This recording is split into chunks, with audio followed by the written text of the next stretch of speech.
Hello, everyone. I hope you're all doing really well. My name is Karan, and today we're going to be talking about Parkinson's and Huntington's disease. I think from a clinical perspective, it's important to obviously know symptoms and how we manage them. But I think one perspective that I would want to focus a bit more on are Parkinsonian medications and how they work. So I'll be going through that for a quick second. But hopefully that should make a bit more sense compared to what you've learned, because it didn't for me back when I learned most of this. So what is Parkinson's? It's a common neurodegenerative condition, and it affects the extrapyramidal system, particularly the nigrostriatal pathway. It affects up to 1% of the elderly population. It's called a shaking palsy. Why? Because they often have a resting tremor. So what are the features of Parkinson's? Well, there's the shuffling gait. So they take small steps and shuffle. They have a resting tremor that's often made better with movement, often called a pilled rolling tremor, because you notice it in the hands particularly, and the tremor almost looks as if they're rolling something in their hand.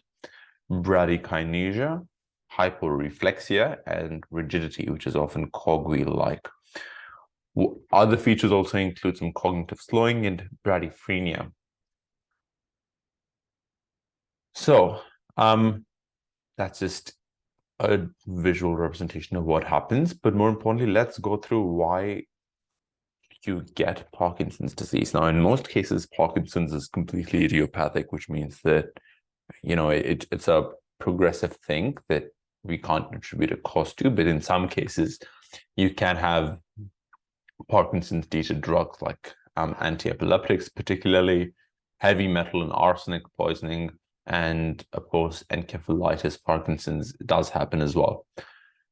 Why do we get all of these symptoms? What's actually going on? So within the midbrain, you have an area called the substantia nigra. Now, the substantia nigra has a really, really important role in regulating movement. Because it's in the midbrain, it's at the point, or it's between kind of your primary motor cortex and your spinal cord through the spinothalamic pathway. And what it basically does is you have the original impulse for a movement, obviously being formed in your primary motor cortex, that then goes down to the spinal cord, right? But between that is the substantia nigra, which controls it, modifies it, and does a whole bunch of stuff to that signal. And if you have something affecting that gateway area, you are going to end up with a whole bunch of symptoms. So please bear with me for this one quick slide where I'm going to be going through the nigrostriatal pathway. So the nigrostriatal pathway it sounds very confusing, and it kind of is, but it doesn't have to be. Okay, so it's composed of two parts. First, you have the striatum, right? And this is made up of the caudate nucleus here and the putamen here. And then you have the substantia nigra, and that's the part that's affected with, with Parkinson's. As I said, it's a gateway between the impulses generated in the cerebral cortex and the spinal cord, and that eventually going down to the motor neurons. All motor impulses have to pass through this pathway. And the reason why they have to pass through this pathway is that you often want to move and fine-tune your movements to various sensory inputs that you're receiving, right? So what happens is that your sensory nervous system sends an input to the nigrostriatal pathway. Based on what you have received in the nigrostriatal pathway, it modifies the impulses being sent down from the primary motor cortex. And so what eventually ends up happening is if you start losing a big part of your nigro or your substantia nigra, which is a key part of the nigrostriatal pathway, you're going to end up in a system that conducts sometimes, doesn't conduct other times, has inappropriate firing of neurons, and doesn't fire often when you need to. So effectively, you get a system that's a bumpy road between the cortex and the motor neurons, which is why you get all the symptoms. So let's go back to the symptoms. You get a shuffling gait because, think of it this way, your primary motor cortex is sending a signal down to your legs to move. Half of those signals are coming through, the other half are not. You're also receiving inappropriate sensory inputs, and therefore your neurons are firing inappropriately, causing you to move in your hand. However, when you do have a big impulse coming in from your primary motor cortex to perform a hand movement, right, those smaller, finer bumps or the resting tremors tend to die down, which is why it's often made better with movement. You have bradykinesia, or in like you slow movements, because again, you are sending huge impulses down that road, but the road's really bumpy, so half the signals aren't even getting through. Hyporeflexia, again, because you have inappropriate, so let's say you strike a tendon with a tendon hammer. What usually happens is the sensory inputs go up and then they come down. However, because you have, again, that inappropriate sensory and motor junction, you're going to end up in a system that's not responding as well as it should. So hyporeflexia, and so on and so forth. So what actually goes wrong? So the primary neurotransmitter used in the nigrostriatal pathway is dopamine. In Parkinson's, you are losing that nigrostriatal pathway, and therefore you're going to lose dopamine. The dopamine, you have reduction in number in the amount of dopamine in the striatum and also cell bodies in the substantia nigra. And you can see here the substantia nigra, which is often quite well seen in a control, is often not as well visualized in someone with Parkinson's because you're losing cell bodies in this area. So the primary issue is that you don't have enough dopamine. Now, in normal circumstances, the nigrostriatal pathway has a lot of dopamine, right? You only need about 30% of what it actually has to function. And because of that, it takes quite a bit of damage to the pathway for you to start having symptoms. And you only start noticing mild Parkinsonian symptoms when you are already at, let's say, 20% of your dopamine capacity.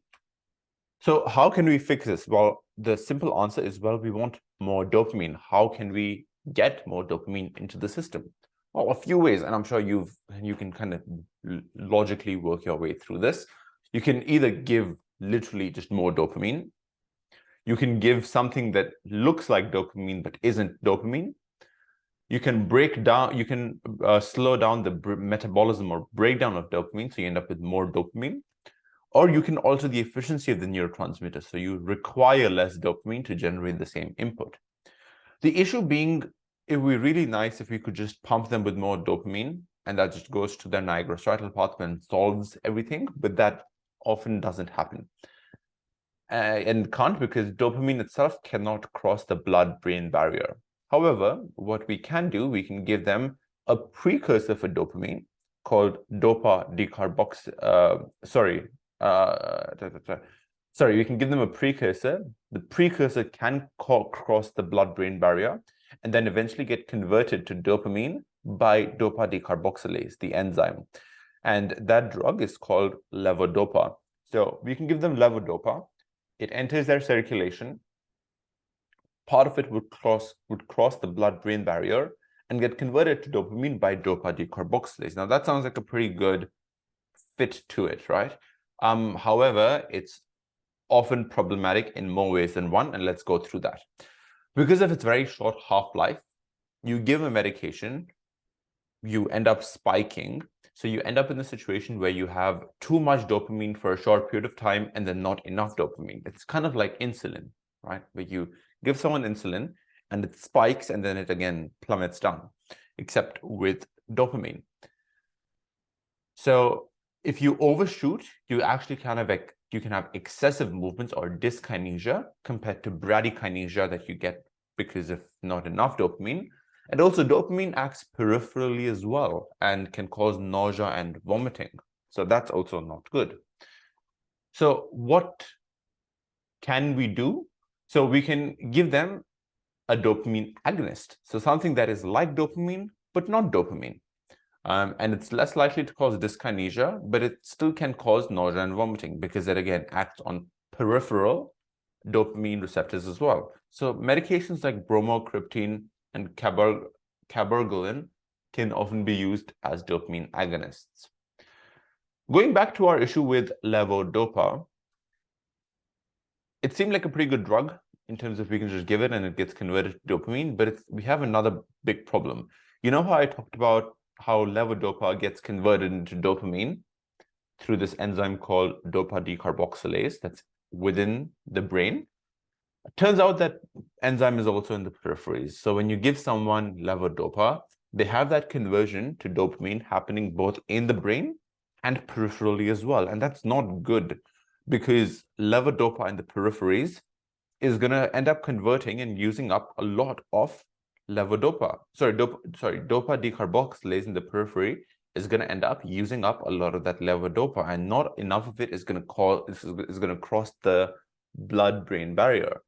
What often ends up happening is only 1% of the levodopa we give actually ends up in the brain. All the rest just gets used up by peripheral dopa decarboxylase. So how can we solve this? We can give them something called a peripheral dopa decarboxylase inhibitor. And again, stress on the fact that this is a peripheral dopa decarboxylase inhibitor, because you don't want a central inhibitor, because that's actually useful. So what we're basically doing, we're saying we're going to give you levodopa. Levodopa now is hopefully not going to get converted as much into dopamine in the peripheries because we've given this peripheral inhibitor.